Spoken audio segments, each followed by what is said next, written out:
Amara gasped as the door slammed shut behind her. From the other side of the hallway, her stepsister's voice rang out with cruel amusement. Enjoy marrying the useless and handicapped cousin. Amara stood frozen in the middle of the enormous bedroom, her heart pounding so loudly she could hear it in her ears. Slowly, she turned around. A tall man stood near the window. He turned slightly. And that was when Amara saw the scar. It ran from the edge of his forehead down across his cheek, twisting through one side of his face like a trail of fire that had once tried to consume him. The skin there was rough, dark, and uneven. Not monstrous, but enough to make most people stare. Or run. He didn't flinch under her gaze. He had learned, long ago, to stand still while people decided what they thought of him. He watched quietly, waiting for her to scream. She didn't. Amara swallowed nervously and looked down at the floor. The man sighed softly. Then he walked to the bedside table, opened a drawer, and pulled out a folded document. He placed it on the table between them. Divorce papers, He said calmly. Amara stared at it. Her wedding dress was still on. The ceremony had ended less than an hour ago, and the man she had just married, a man she had met for the first time that morning, was already handing her a way out. You can sign them tonight or tomorrow, it doesn't matter. You're letting me leave? Of course every woman leaves. He said with quiet indifference. Then he added flatly. You're the fourth woman my aunt has forced me to marry this year. Every single one of them left before morning. He paused. One left during the reception. She didn't even make it to this room. Amara didn't speak. I'm not telling you this to make you feel sorry for me. He continued. No shame in leaving. I just want you to understand, there's no shame in leaving. Everyone leaves. Just sign and tomorrow you'll be free. She looked at the envelope. Then she looked at him. He gestured toward the paper. For a moment, neither of them spoke. The silence stretched. Then Amara said quietly, I'm not signing it. Why not? I don't even know your name and I have nowhere to go. She said simply. That seemed to catch him off guard. He studied her face carefully, as if trying to figure out whether she was lying. Most women screamed the moment they saw the scar. Most of them cried. One fainted. And all of them signed the papers before sunrise. But this girl? She was standing there calmly asking his name. Finally, he spoke. Ethan. Amara nodded. I'm Amara. That much I know. Auntie Chioma makes sure I memorize the names of every bride she drags into this house. He pushed the paper closer You should to her. still sign it. Amara looked down at the document, then back at him. I don't want to. Everyone says that at first. I mean it. Ethan watched her silently. Then Do what you like. he walked back to the window, staring out into the dark gardens of the mansion. You'll leave eventually. They always do. Amara didn't respond, but as she stood there, she couldn't stop thinking about the words her stepsister had shouted just moments earlier. Enjoy marrying the useless cousin. The useless cousin. That was what everyone believed he was. But to understand how Amara ended up in that room, we have to go back. Back to the morning of the wedding. Back to the moment that changed everything. For her stepsister first, and then, without warning, for her. Because a few hours earlier, everything had been very different. The entire mansion had been decorated like something out of a royal celebration. Crystal chandeliers sparkled above rows of elegant guests. Musicians played softly in the corner, while servants carried trays of champagne through the crowd. Amara's stepsister, Lila, stood proudly at the front of the altar, wearing an expensive white dress. She leaned toward Amara and whispered smugly, Watch carefully. This is what happens when you're born to succeed. Amara forced a polite smile. She had been awake since 5. She was always awake since 5. The cooking had to begin before her stepmother rose. The floors swept before her stepsister Lila came downstairs to drag one finger along the countertop, looking for dust she could complain about. This was Amara's life. Not daughter, not guest. Something kept around because someone had to do the things no one else wanted to do. For weeks, Lila had bragged about marrying into the richest family in the region. Everyone believed the groom was the heir to a powerful business empire, a billionaire, and Lila could hardly contain her excitement. The ceremony began. Guests whispered excitedly as the groom stepped forward, but the moment Lila saw his face, her smile vanished. The scar caught the light from the chandelier, revealing its full length. Gasps rippled through the crowd. Lila stepped back in horror. Wait, the priest paused. Lila pointed at the groom with a trembling finger. That's not the billionaire. The room fell silent. The groom's expression didn't change. One of the family members whispered nervously, That's his cousin. The words spread through the crowd like wildfire. The cousin. Not the billionaire dollar heir, Just the strange relative who lived quietly in the mansion. Lila's face twisted with fury. "You tricked me!" Her voice echoed through the hall. "I'm not marrying some useless, ugly cousin!" The guests murmured in shock. The aunt quickly stepped forward, her elegant voice calm but firm. "My dear, appearances can be deceiving." "I don't care," Lila snapped.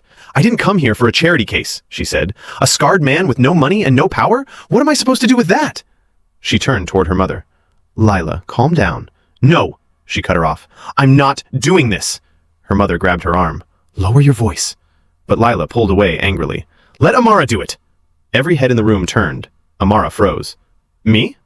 Lila smirked. "You love helping the family, don't you?" The stepmother nodded coldly. "You'll marry him instead." Amara's heart dropped. "But Don't you dare argue," her stepmother hissed. "You owe us everything, and you will do as you are told." The aunt watched the entire scene carefully. Then she smiled. "Very well," she said smoothly. "If the younger sister is willing, the ceremony may continue." Amara barely remembered walking to the altar, barely remembered the vows, barely remembered placing the ring on Ethan's finger, but she clearly remembered the way he had looked at her, not with hope, not with anger, but with quiet resignation, as if he already knew how the night would end. And now, here they were, standing alone in the silent bedroom, the man everyone called the useless cousin, and the girl who had taken her sister's place, neither of them realizing that the marriage forced upon them would soon unravel a secret powerful enough to destroy the entire family, and expose a truth no one in that mansion was prepared for. But before the story continues, if you enjoy dramatic stories full of twists like this, make sure you like the video, subscribe to the channel, and tell me in the comments, would you have walked away from this marriage, or stayed like Amara? Because what Amara would discover next inside that mansion was far more dangerous than a scar, and far more twisted than anyone could imagine. Ethan finally broke the silence. You should sleep. It's a long walk from here to the gates if you decide to leave tomorrow. Amara You really think I'll run away? He didn't look They at her. all do. She studied him carefully. You sound very sure. I am. There was something in his voice that sounded less like arrogance and more like experience. Amara glanced at the divorce papers again. Then she slowly pushed them aside. "I'm not leaving tomorrow." Ethan gave a small, humorless laugh. "Give it time." That night, Amara slept on the far edge of the massive bed while Ethan remained in a chair near the window. The distance between them felt enormous. But sometime in the middle of the night, Amara woke to the sound of glass shattering. She sat up quickly. Ethan had collapsed against the desk, breathing heavily. His hand was shaking. Are you okay? "Are you okay?" She rushed over. He looked dazed. I'm fine. He muttered weakly, but he clearly wasn't. His eyelids drooped as if he could barely stay conscious. Before Amara could ask anything else, the bedroom door suddenly opened. The aunt rushed in. "Oh, my poor boy," she exclaimed, hurrying to Ethan's side. Her voice carried deep concern. "He must take his medicine." She pulled a small bottle from her pocket and poured a dark liquid into a glass. "Drink this, dear," she said gently. Ethan didn't argue. He drank it slowly. Within seconds, his body relaxed. Too quickly. Amara frowned slightly. The aunt noticed her expression and smiled kindly. "My nephew has been ill for years," she explained softly. "His body is very weak." Amara nodded politely, though something about the situation felt strange. "You must be overwhelmed tonight," she said warmly, "but I truly hope you will stay. Ethan deserves someone who will be patient with him." Her voice sounded sincere, motherly even. Amara felt herself relax. Maybe she had misjudged the situation. The aunt patted Ethan's shoulder lovingly before leaving the room. "Rest well, my dear children." The door closed again. Amara looked back at Ethan. He was already asleep. The next few days followed an odd pattern. During the day, Ethan seemed exhausted. He slept often. Sometimes he struggled to stay awake during meals. The servants whispered constantly. "Poor Mr. Ethan," one maid murmured. "He's too weak to run anything." Another shook her head sadly. "That's why the cousin handles the business in France." Amara listened quietly. But one afternoon, something unexpected happened.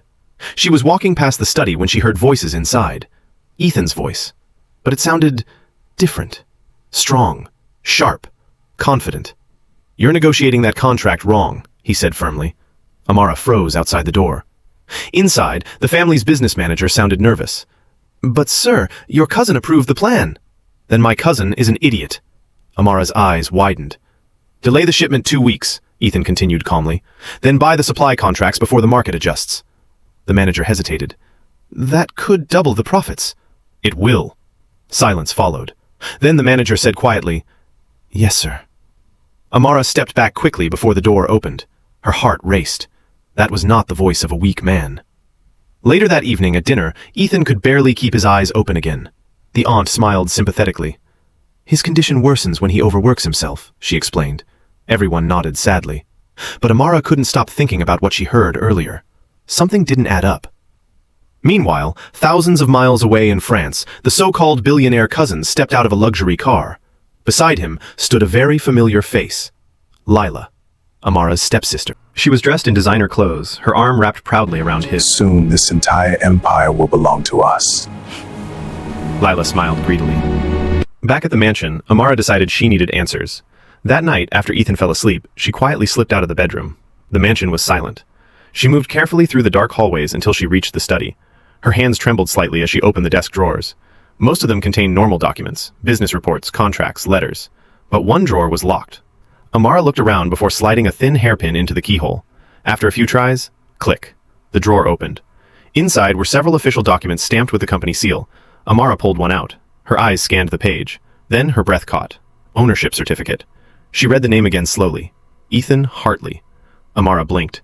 Then she grabbed another document. Same name. Another one. Same name again. Her heart started pounding. This doesn't make sense.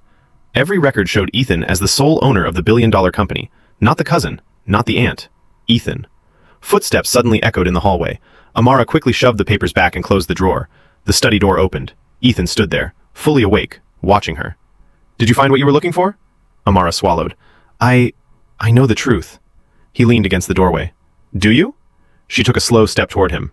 "You're not the cousin." Silence filled the room. "You're the billionaire." Ethan studied her face. Then, for the first time since their marriage, he smiled slightly. "Congratulations, you're the first wife who figured it out before leaving." Amara crossed her arms. "So, why pretend?" Ethan's expression darkened. "Because someone in this house wants me weak." A cold chill ran down Amara's spine. "The medicine," she whispered. Ethan nodded slowly. "Exactly." "The aunt?" Amara asked carefully. Ethan didn't answer immediately, but the silence said everything. "She looks like she cares about you," Amara said. Ethan gave a bitter laugh. "She cares about my money." Then he leaned closer. "And if you want to survive in this house, stop trusting everyone who smiles at you." Amara's mind raced. The kind aunt, the sleeping medicine, the fake cousin in France, her greedy stepsister, the entire family empire balanced on a web of lies. And suddenly Amara realized something terrifying. If Ethan was right, then the sweetest person in the house might also be the most dangerous. But the truth about the aunt was far darker than either of them imagined. And the moment she discovered what Amara knew, everything would change. Before the next twist unfolds, don't forget to like the video, subscribe to the channel, and tell me in the comments, do you think the aunt is really the villain? Or is someone else secretly controlling everything? Because the next secret about to explode inside this mansion will shock everyone, including Amara. Amara stared at Ethan, her mind racing. "If your aunt is poisoning you, why haven't you stopped her?" she whispered. Ethan leaned back against the desk, arms folded.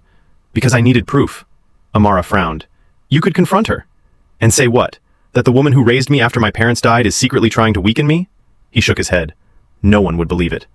Amara opened her mouth to argue, but then she remembered how kind the aunt had seemed, how warm, how protective. Everyone in the house trusted her. Everyone. Ethan sighed quietly. "Besides, it helped me." Amara blinked. "Helped you?" He nodded. "Everyone believes I'm weak, that I can barely run the company, that my cousin is the real power behind the empire." "And that's not true?" Ethan smirked slightly. "Not even close." Amara folded her arms. "So the cousin in France is nothing more than a puppet," Ethan said. "And your aunt?" Ethan's eyes darkened. "She's smarter than him." Silence filled the study. Amara's thoughts raced. "So she's been drugging you to make everyone believe you're sick?" "Exactly. And when you're too weak to run the company, she takes control." Amara felt a chill run through her body. "That's horrible." Ethan shrugged. "Power makes people creative." Just then, voices echoed from the hallway. Ethan immediately grabbed Amara's arm. "Quick!" He pulled her behind the bookshelf just as the study door opened. The aunt walked inside. She wasn't alone. Another man followed her. Amara recognized him instantly. The cousin from France. Ethan's expression hardened.